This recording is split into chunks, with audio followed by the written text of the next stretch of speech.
Hey everyone, welcome to this review of the Veikk A15 drawing tablet. This is a review unit that was sent to me. So these are all the things included. We have the pen pouch and the pen. We'll take a look at this closer later. One artist glove, nib remover and replacement tips. They included a lot of extra tips, so many that I don't even want to count them. This is the quick start guide or manual, and on this card we have a link to where you can download the driver. This is the USB-C data connection cable to connect the tablet to your computer. The design is very nice and clean, very straightforward. This is a single piece of drawing area. The active area is 10 by 6 inches, which is a good size to use for any monitor size. This tablet is very thin. We have 4 rubber feet behind to prevent the tablet from slipping on the table. And the corners are rounded off. Now this ring here, this is not a dowel, it's actually just for design, and it comes in 4 different colors: red, gray, blue, and gold. The indicator lights are just beside, and there are 12 physical shortcut buttons. You can configure specific keyboard shortcuts to these buttons or use any of their predefined functions. They work well and they have very firm feedback when you click on them. The USB cable will go to this place here. If you are a left-handed user, you can turn this around so that the shortcut buttons are on the right side, and reverse the USB-C here to have the cables go up. This is the pen included that supports up to slightly over 8,000 levels of pressure sensitivity. It feels very solid, a bit plasticky and lightweight, but solid. 2 side buttons here that you can customize to any keyboard shortcuts you want or mouse functions. This pen is not powered by battery, so you don't have to charge it. Even though it doesn't have a rubber grip, it still feels quite comfortable to hold. Let me show you the driver before we go into the drawing test. Right now I'm actually using the tablet, so you can see the light indicator here. On Mac OS, after you install the driver, it's going to appear in System Preferences right at the bottom. This tablet is supported on Mac OS and also Windows. The driver functionality is essentially the same, just that with Windows there is this additional functionality for Windows Ink, which you may have to toggle on and off while troubleshooting the drawing software you're using when there is no pressure sensitivity. So this is where you can customize the pressure sensitivity of the pen. They use this pressure curve here, which is great.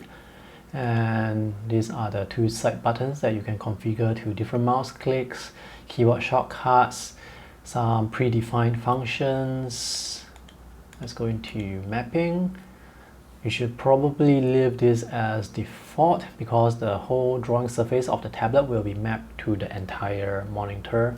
And you can choose to use the pen as a pen or as a mouse. When in mouse mode, it actually works like a trackpad, but you're not using a finger, you're still using your pen to push the mouse around. And this is where you can choose the left-handed mode. And this is where you can customize the 12 physical shortcut buttons.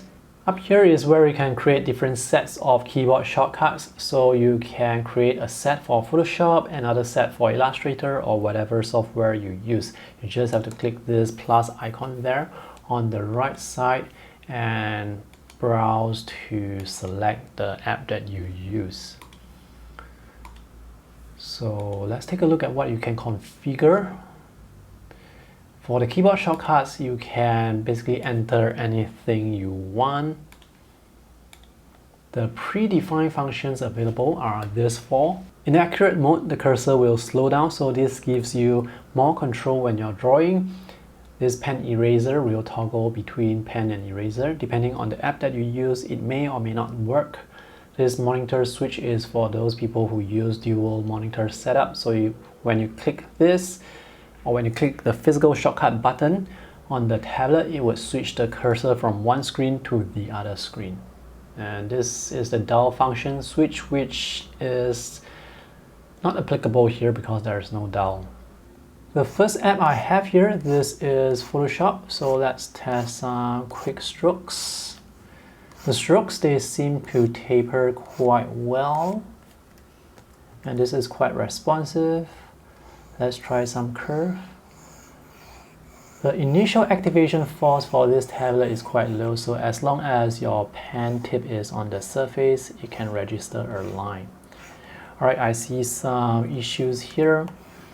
So with Photoshop, I have the smoothing down to 0%, so when I'm drawing this, I can see that the edges of the curve, they have slight jitter, so it's not as smooth as I expected.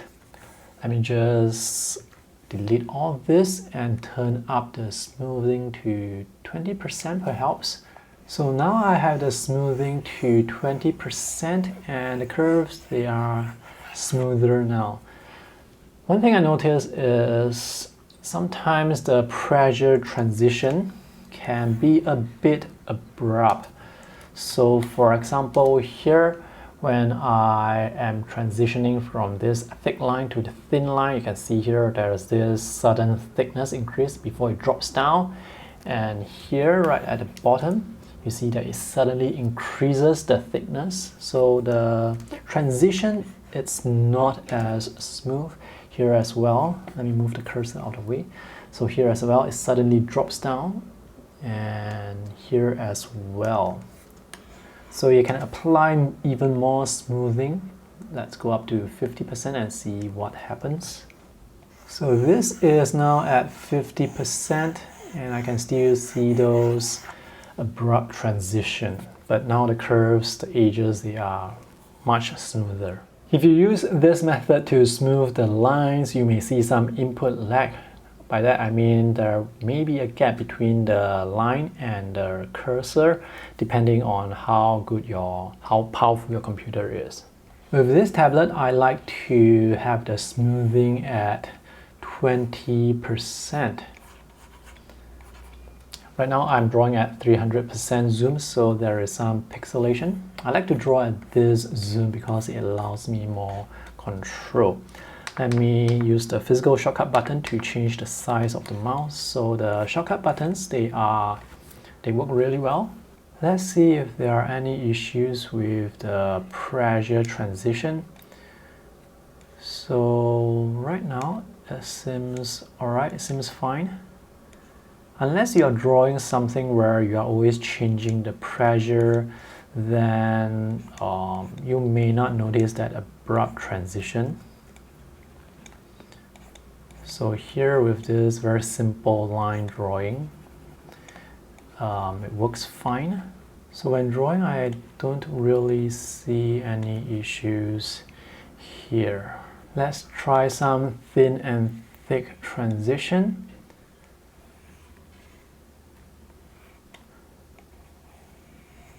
So it seems to work fine, and the lines, they are mostly quite smooth. I can see that there is this pressure drop here quite abruptly, but for most of the lines that I've just drawn, I think they look alright. With Adobe Illustrator on the Mac, there is no pressure sensitivity by default. You can open the brush options and click the size option here, and you can see that this pressure option is blanked out. So to get pressure, you have to install the Wacom Intuos driver in addition to Veik's driver on your Mac OS to get pressure working. Affinity Photo on the Mac works well. Pressure sensitivity works, and this app, it's quite responsive, so no issues here with this. This may seem a bit pixelated, but that's because I'm zooming to 200%. Surprisingly, the thin and thick transition here, it's smoother compared to that on Photoshop, and there is no abrupt change to the transition from thin to thick or back to thin. This is Veikk Paint Pro. Pressure works fine here. Very responsive. So I think it works pretty well here. Let's try the strokes, the thin and thick transition.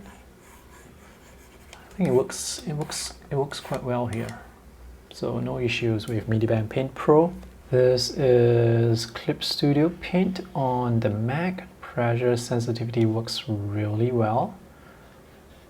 It's very responsive. Thin and thick. I actually prefer to draw with this compared to using Photoshop, which sometimes I can feel the lag. Not because of the tablet, but because of the software. So here it works really well. Alright, let's jump to using Krita. This is Krita on Mac OS. So pressure works well, no issues at all. Very responsive too. Thin and thick transition, it's also quite smooth. And now I'm using Photoshop on Windows, so the quick strokes look fine. Let's try the thin and thick transition again. So once again, I see some abrupt changes in the thickness. So here, I can see that there's this slight abrupt change to the thickness as I press down harder. And here you can see it goes down abruptly to a thinner line and then abruptly back to a thicker line. So there is still that same issue that I had on Mac OS. I'm going to turn this smoothing up to 20% and see if that's going to change anything. It improves slightly, but I can still see some issues here and there. So is this going to be an issue when drawing? Well, I don't think so, unless you are someone who likes to draw with very long lines and like drawing curves. So is this going to be an issue when it comes to drawing? Well, I don't think so. I mean, those issues, they do crop up. Not to say that they don't crop up, but when it comes to drawing, when it comes to using this in real life, I think it still works fine for drawing purposes. I actually don't draw a lot with Photoshop. I use this mostly for graphic design work, for photo and video editing. This is Clip Studio Paint. Pressure works really well here, and this app, it's quite responsive. Most of the desktop apps that I have used, they are quite responsive and they perform really well on Windows, except with Photoshop, with the slight issue for the line transition. But here, Clip Studio, it works fantastic. I can get thin and thick lines really easily. And the strokes, they taper really well here.